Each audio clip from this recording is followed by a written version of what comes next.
Olá, seja bem-vindo ao programa Retratos.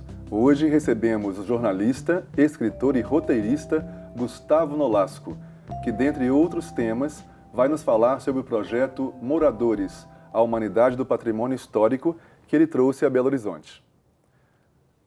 Gustavo, é um prazer recebê-lo aqui no programa Retratos.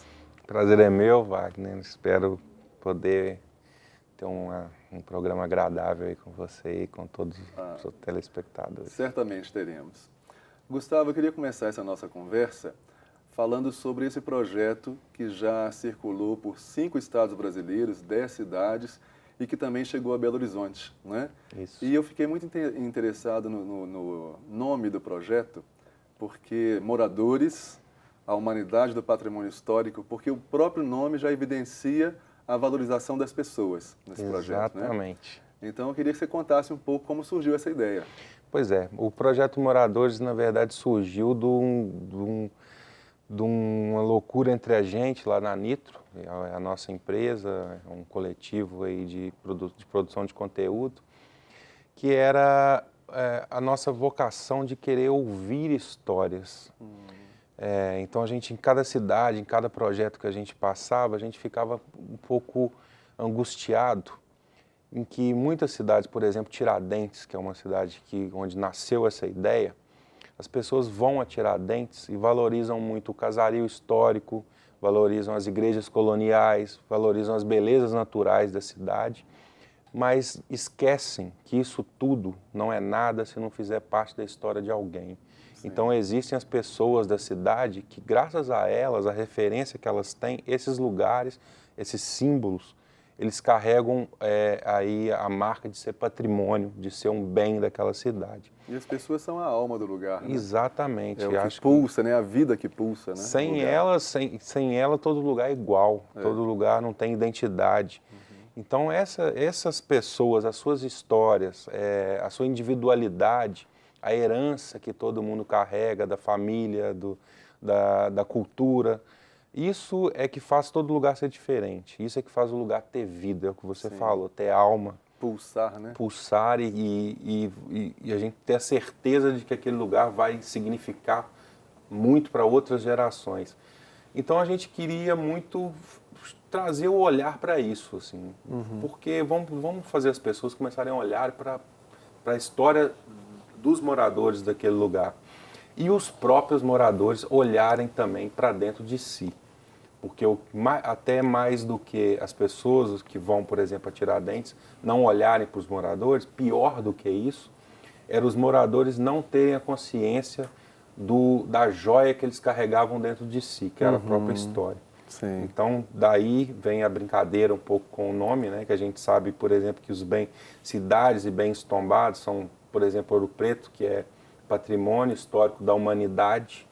A gente brincou e virou esse jogo, né? A gente colocou a humanidade do patrimônio histórico, ou seja... A humanidade em primeiro lugar, em primeiro plano, e as pessoas em primeiro plano. O primeiro olhar tem que ser para quem faz aquilo ser um patrimônio.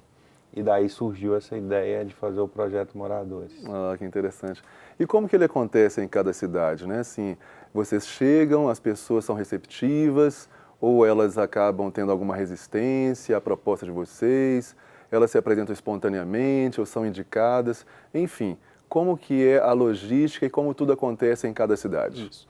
Na verdade, a gente procura sempre a praça ou o lugar de maior circulação de pessoas e a gente monta uma tenda branca. Essa tenda branca, ela cria um ambiente onde já causa um estranhamento e um questionamento sobre o que é aquilo. Já é uma intervenção urbana, né? Já é uma intervenção urbana e chama atenção para aquelas pessoas, que alguma coisa vai acontecer ali.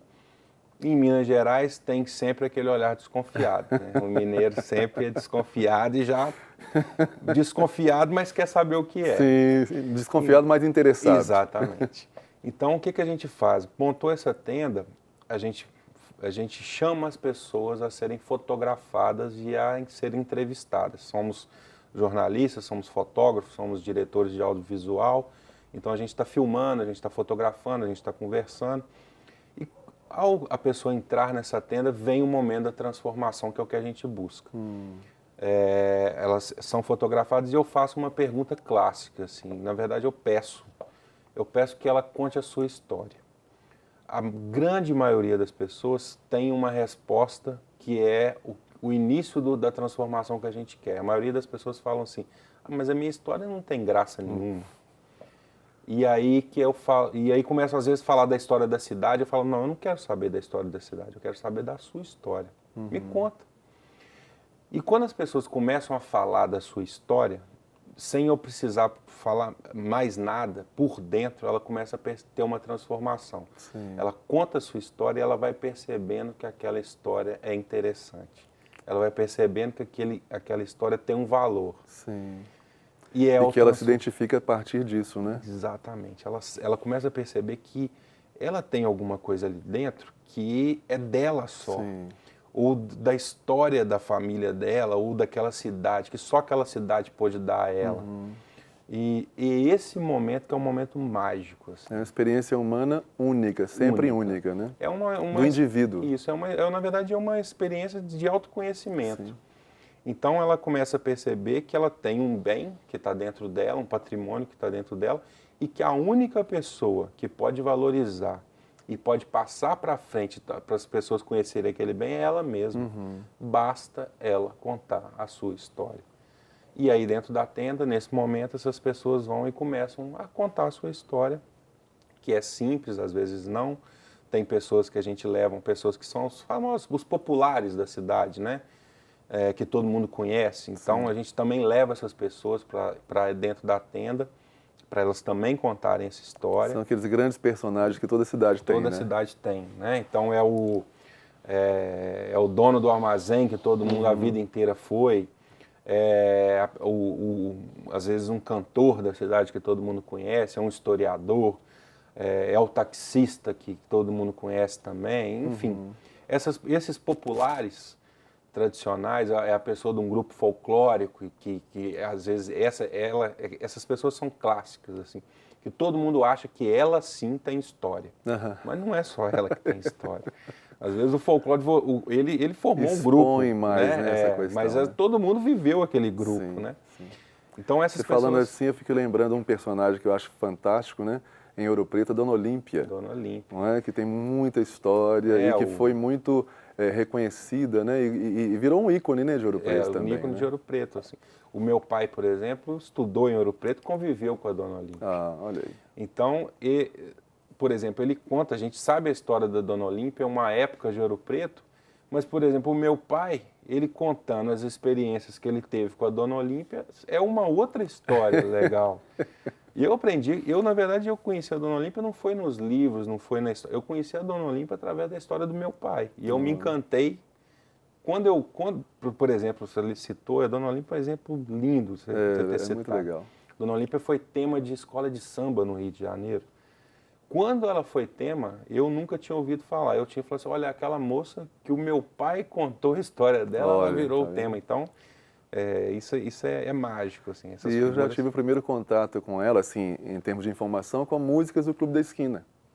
Que faziam referência à Dona Olímpia. Tem uma música, inclusive, que chama Dona Olímpia. E que eles provavelmente escreveram porque eles estiveram lá e conviveram com elas, né? E quem conheceu Dona Olímpia não fica alheio, né, à presença dela, né? Então ela é muito legal, figura marcante em Ouro Preto. E como ela tem personagens em várias outras cidades também, né, que são muito importantes também. Exatamente. Por exemplo, a minha cidade, que é Mariana, eu tenho a referência da Dona Hebe, que é uma senhora que luta pela literatura, pela poesia de Mariana e que preserva a linguagem dos sinos. Olha. Né? Que a gente sabe que tem todo o significado, né? Cada toque tem um significado. Isso. Eu cresci escutando, eu aprendi, por ser de Mariana, eu sei um pouco desses toques. Mas a Dona Hebe nas guardadas, cada sua personalidade, sua história, é assim a Olímpia de Mariana. Aí. Né? Então, por exemplo, Belo Horizonte tem vários também tem os personagens, claro, né? claro. Tinha, quando eu era pequeno, em Belo Horizonte, tinha era um mendigo cego, ele ficava na Praça 7, próximo ali ou na Praça 7 ou próximo da igreja de São José, e ele colocava uns chocalhos nas duas pernas e tinha umas cornetinhas, e ele tocava sozinho, ele era uma banda, ele sozinho, e tocava isso diariamente e vendia também bilhetes de loteria. Então, toda vez que a gente passava no centro, eu queria ver esse senhor. Porque ele era para mim, o símbolo daquele espaço urbano de Belo Horizonte. Que Então, assim, é um encantamento isso, realmente, né? Essas pessoas realmente significam muito para quem convive com elas. E quando você começa a... É isso, quando você tem um olhar para isso, você começa a se apaixonar pela sua cidade, começa a apaixonar pela sua história. Desses símbolos te marcam, né? E falando em Belo Horizonte, como o projeto também veio para cá, como é que vocês perceberam isso na cidade? Foi uma boa receptividade? As pessoas atenderam? Belo Horizonte foi surpreendente, na verdade. Era um desafio, que até então a gente tinha passado por 10 cidades, em 5 estados diferentes, mas a gente nunca tinha passado por uma cidade tão grande. E a gente tinha muito medo de não encontrar esse tipo de história que você acabou de contar. Assim. E pelo contrário, assim, eu entrei nesse projeto pensando que eu conhecia Belo Horizonte e saí desse projeto com uma carga de histórias de Belo Horizonte que eu, com certeza, se eu passasse minha vida inteira lendo todos os livros que eu conseguisse, eu não ia conseguir conhecer Belo Horizonte como agora eu conheço, graças a essas figuras. Olha que legal. Eu passei a conhecer Belo Horizonte de um jeito mágico e do jeito que eu gosto. E a magia é essencial para a vida, né? Exatamente. Eu queria te fazer uma pergunta. Quando nós começamos a falar sobre isso, me veio à memória o Museu da Pessoa em São Paulo, que eu acho que tem alguma similaridade com o trabalho de vocês. Isso foi pensado ou depois que foi percebido? Não foi pensado. Na verdade, eu sou um fã do trabalho do Museu da Pessoa, mas quando a gente idealizou o Projeto Moradores, não foi baseado no Museu da Pessoa. Apesar de que tanto o Museu da Pessoa quanto o Projeto Moradores, eles têm o mesmo objetivo, que é isso, que é despertar nas pessoas essa percepção de que a história dela é um documento e um bem para ela, que ela precisa, até como cidadão, ela tem a obrigação de passar isso para frente, e também o fim que acaba que isso tudo vira um documento para as comunidades, para cidades, tanto no Museu da Pessoa quanto no Projeto Moradores. Então, o fim é muito parecido. E é bom que várias pessoas estejam mais ou menos nessa linha, né? Porque memória é fundamental para qualquer cultura, né? Quanto mais gente estiver fazendo isso, mais a gente vai conseguir que, na verdade, não precise de criar movimentos para que as pessoas se toquem disso, né? É verdade. O Museu da Pessoa é um ícone no Brasil, a gente é uma formiguinha nisso, mas... Mas estão fazendo um trabalho também maravilhoso, né? Bem, nós vamos ter que interromper por alguns instantes essa nossa conversa, que está muito boa, para um breve intervalo. Mas logo, logo a gente volta. Então fique aí, que já estaremos com vocês novamente.